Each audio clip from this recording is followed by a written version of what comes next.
F-35 jet जो हैं वो इराक वाला जो बॉर्डर है उससे बेहद करीब पहुंच गए थे ईरान के एयर स्पेस के, लेकिन वो अंदर नहीं आए।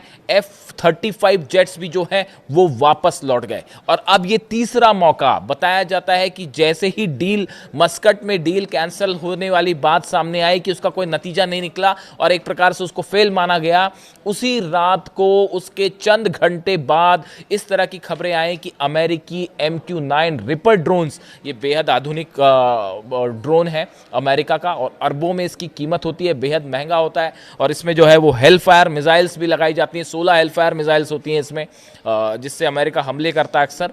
ये अचानक बढ़ने लगे ईरान के करीब, लेकिन ईरान की सीमा के करीब आके ये फिर वापस लौट गए। अब सवाल ये है कि एक पिछले 10 दिनों में ऐसा तीसरी बार क्यों हुआ।